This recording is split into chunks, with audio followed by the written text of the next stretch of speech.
Hey guys, Vitaly here from Good DIY Plans. Today I'm going to be sharing a personal journey with you. I took on the challenge of building this farmhouse table and bench set. For me, growing up, the kitchen table was always the heart of family time. And now that I have a family of my own, it's actually where most of the important moments still happen. Now, since the table is such an important thing to me, I spent a lot of time thinking about every part of its design and build, and now you get to enjoy the benefits. We're building this table and bench without any screws or hardware. The joints we'll be making are beginner friendly and super easy. Everything is 100% wood, giving it a solid, authentic feel. The design is heavy duty, so it can handle a lot of weight. We'll use unconventional finishing techniques. If you were to buy a table like this, it'd cost you a fortune. We're gonna make it on a budget. Here are the tools you're gonna need: a benchtop planer, Dowelmax or equivalent, plenty of pipe clamps, a chop saw with a stopper and sliding feature, and some way to transport the lumber. Yes, even a Prius works. I've tried it. And here's the lumber list. If this feels fast, don't worry. I got a comprehensive DIY plan PDF that you can download. It's way more detailed than this video, and it covers everything you're gonna need to know. All right, let's dive in. First thing, plane the lumber boards. You'll need 2x6 boards, 2 at 103 inches and 6 at 113 inches. Plane them down to 1¼ inches thick and 5 inches wide. If you haven't used a planer before, I like to work fast, and one issue I had was trying to take off too much of the board at once. This can cause gouging and splintering, especially around knots, so be patient, take off a little at a time, like 1/8 of an inch per pass. Once your boards are plain, lay them out to see which ones fit well together, alternating the end grain direction, arches facing up and down to prevent bowing over time. Next, you're going to need to join the boards together. If you're using nice wood, here I have redwood, I recommend using a nice joining technique like a dowel joint or a biscuit joint. If you have cheaper wood, you can probably get away with something like pocket holes. You get what you pay for. I personally love using the Dowelmax system. I've had it for 10 years and it's been great every time I used it. The system makes it super easy to join boards together so that they match exactly. It even works on more stubborn or warped boards, forcing them together without any issues. One thing that Dowelmax has that other similar dowel jigs don't is the ability to fit a wide piece of wood, up to 3.5 inches. That's the thickness of a 2x4. The system already comes with a 3/8 inch drill bit, which is the standard thickness of dowels. Once you've got the holes drilled out, add the dowels, glue, and hammer them into place.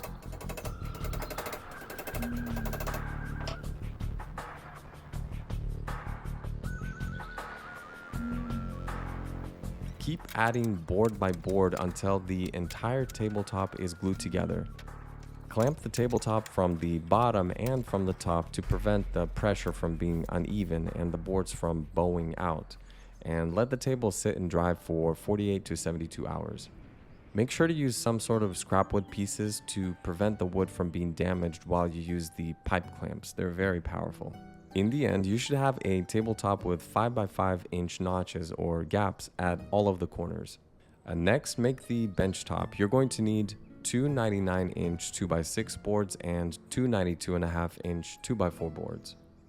So like before, plane the 2x6 boards to 1¼ inch thickness and 5 inches wide, and plane the 2x4 pieces to 1¼ inches thick and 3¼ inches wide, and join them with dowels, glue, and pipe clamps and let them dry.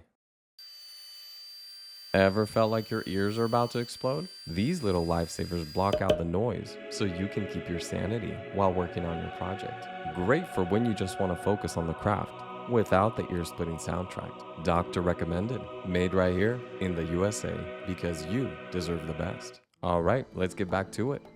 Next, you'll need to make the tabletop reinforcement frame. You're going to need 12 pieces of 2x4 lumber at 30 inches and 6 pieces at 110.5 inches. Plane them down to 2 inches thick and 1¼ inches wide. Glue them into 5 components. Then use clamps to hold them together while they dry. You can hold off on the planing down to 2 inches until after they dry. That way you can knock off the glue and the wood at the same time. The goal is to create a rectangular frame that connects the tabletop to the table legs. Use the Dowelmax system to add dowels for solid, sturdy connections. Use pipe clamps and glue to secure it all together. You will also need to cut off small portions at the ends of the rectangular frame at 45 degrees. Once dry, plate down these connections and get them ready to be joined.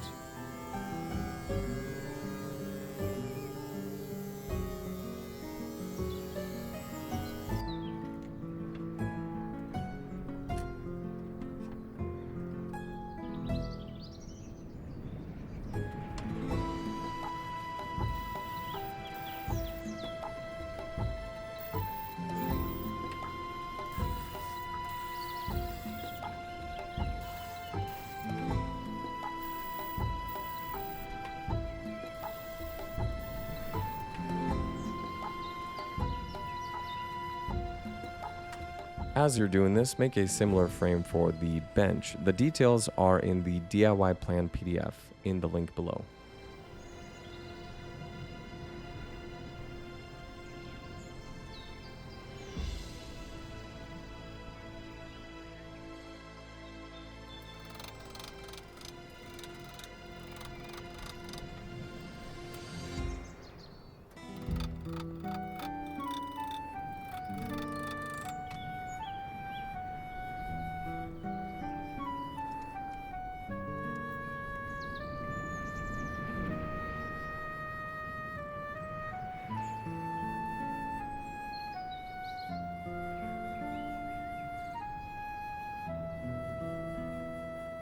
While waiting for the components to dry, sand and prep the tabletop boards. Wipe down all the dust so that they're ready to be joined to the tabletop frame.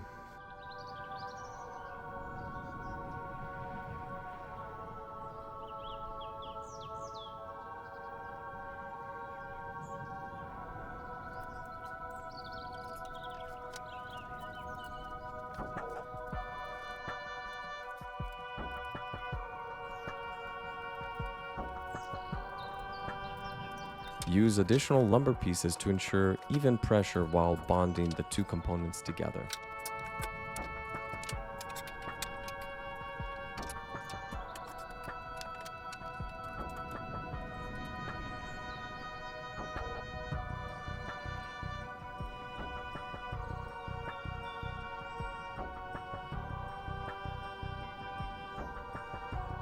Next, you're going to need to make the table legs. These are 30.5 inches long 6x6 lumber posts.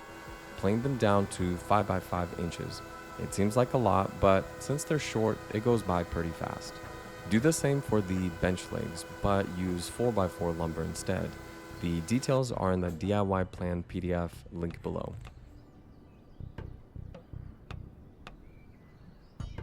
Now let's talk about joining the legs to the bench top and the tabletop. First, we'll start with the bench. Lay out the legs and see which one fits best on each side.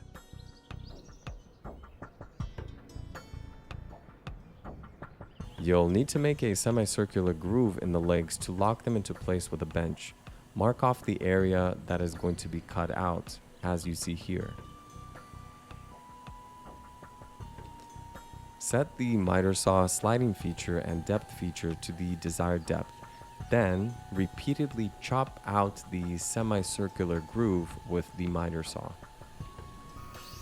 Now, it's very important to undercut rather than overcut. The joint needs to be very tight. Fit test before making that final cut to see if you should stop.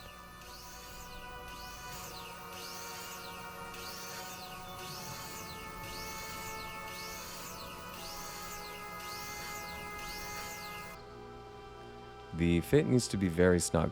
Do this for all 4 legs. And next, move on to the table and do the same thing.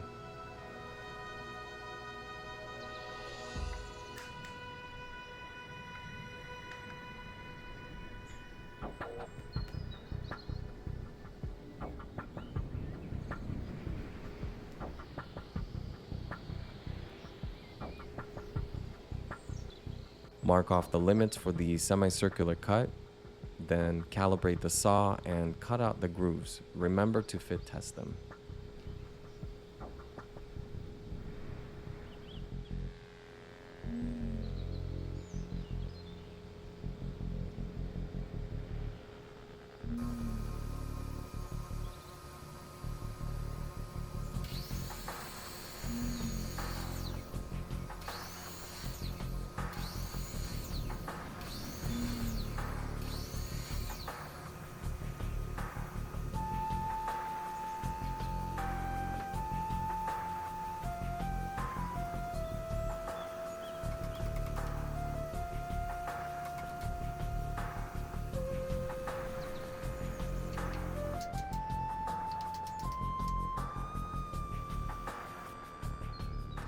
The idea is to do this for all 4 legs. Then add glue and use a ratchet strap to bring it all together.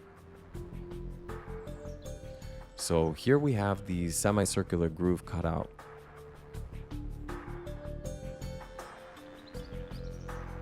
I added generous amounts of glue to each leg.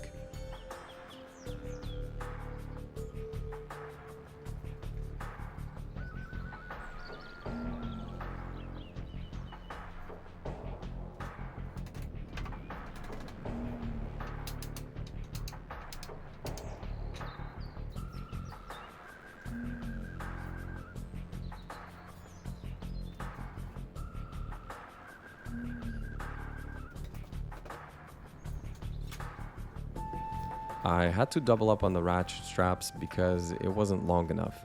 I also didn't use any cloth to cover the areas that the straps would press into because I knew I would use a router to smooth off those ends anyways.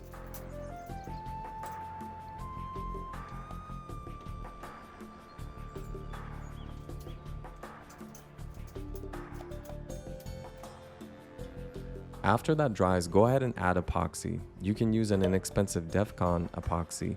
It's the perfect amount and it dries quickly so you can move on to the next step. Fill in any holes, dents, scratches, and seams in the joints. If you're planning to stain the set a dark color, you need to add some powder to the epoxy to match. If you want the table to look like mine in the beginning, which matches the chairs, then follow along with this part of the video. I tried many different stain color options, and here's what I used to get the color that I showed you. First, use aged oak gel stain by Minwax. You don't need more than a quart of this. It's a gel, so it spreads around a lot. I used a combination of a brush and sponge for this part.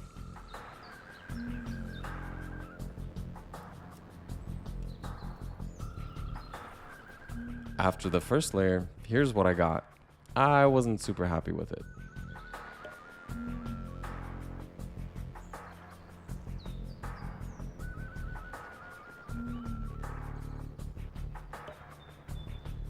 So I fixed it by adding a solution of steel wool dissolved in vinegar. If you want the exact mixing ratios and details, check out the DIY plan PDF. Although honestly, you don't need to be super precise with this solution, it's very forgiving. I added a layer of this solution directly on top of all the wood, and it changed the red areas to a dark gray and black look. As it dried, it darkened. I was really impressed by the look.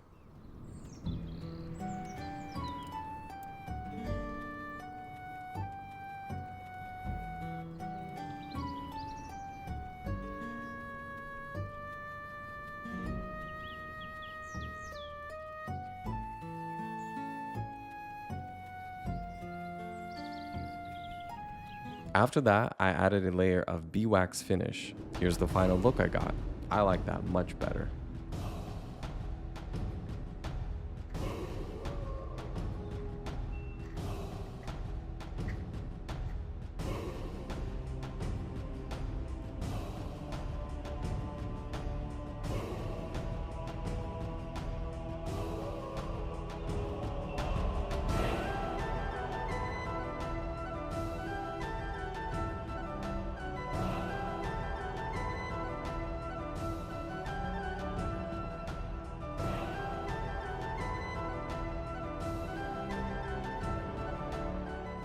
There are 2 types of chairs, ones that have armrests, which I put at the ends, and some that do not, and I put those in the middle.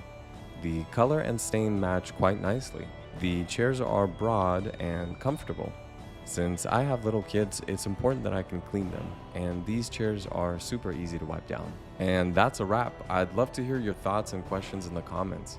If you're watching this video, it's very likely that you're into DIY projects.